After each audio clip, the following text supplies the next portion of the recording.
লেবাননে চলমান উত্তেজনার মধ্যে আত্মসমর্পণ না করার ঘোষণা দিয়েছে হিজবুল্লাহ প্রধান নাঈম কাসেম। সম্প্রতি সংঘাত শুরুর পর প্রথমবার টেলিভিশনে দেওয়া ভাষণে তিনি বলেন, যে কোনো ত্যাগ স্বীকার করতে হলেও আমরা আত্মসমর্পণ করব না। একই সঙ্গে তিনি ইসরায়েলকে লেবাননে হামলা বন্ধ করে দক্ষিণ লেবানন থেকে সেনা প্রত্যাহারের আহ্বান জানান। নাঈম কাসেম বলেন, লেবাননের ওপর ইসরায়েলের সম্প্রতি হামলা ছিল একটি পরিকল্পিত আগ্রাসন। তিনি দাবি করেন, হিজবুল্লাহর পাল্টা হামলা অন্য কোনো যুদ্ধে জড়িত নয়, বরং দেশের নিরাপত্তা রক্ষার অংশ হিসেবে এই পদক্ষেপ নেওয়া হয়েছে।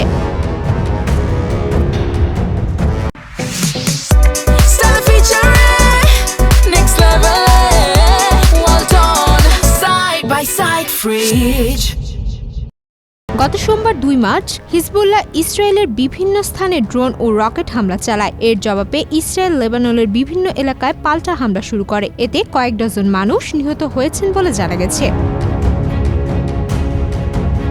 হিজবুল্লাহ জানিয়েছে, যুক্তরাষ্ট্র ও ইসরায়েলের হামলার ইরানের সর্বোচ্চ নেতা আয়াতুল্লাহ আলী খামেনি নিহত হওয়ার ঘটনার প্রতিশোধ হিসেবে তারা এই হামলা চালিয়েছে। ইসরায়েলি সেনাবাহিনীর মুখপাত্র এফি জেফরিন বলেন, গত ৪৮ ঘণ্টায় লেবাননের বিভিন্ন স্থানে হিজবুল্লাহর ২৫০টির বেশি লক্ষ্যবস্তুতে হামলা চালিয়েছে তাদের বাহিনী। ১৯৭৮ সাল থেকে একাধিকবার লেবাননে সামরিক অভিযান চালিয়েছে ইসরায়েল। দীর্ঘদিন দক্ষিণ লেবাননের একটি অংশ দখলে রাখার পর ২০০০ সালে হিজবুল্লাহর গেরিলা হামলার মুখে সেখান থেকে সেনা প্রত্যাহার করতে বাধ্য হয় তারা। বর্তমানে দুই পক্ষের সংঘাতে মধ্যপ্রাচ্যে নতুন করে উত্তেজনা তৈরি হয়েছে।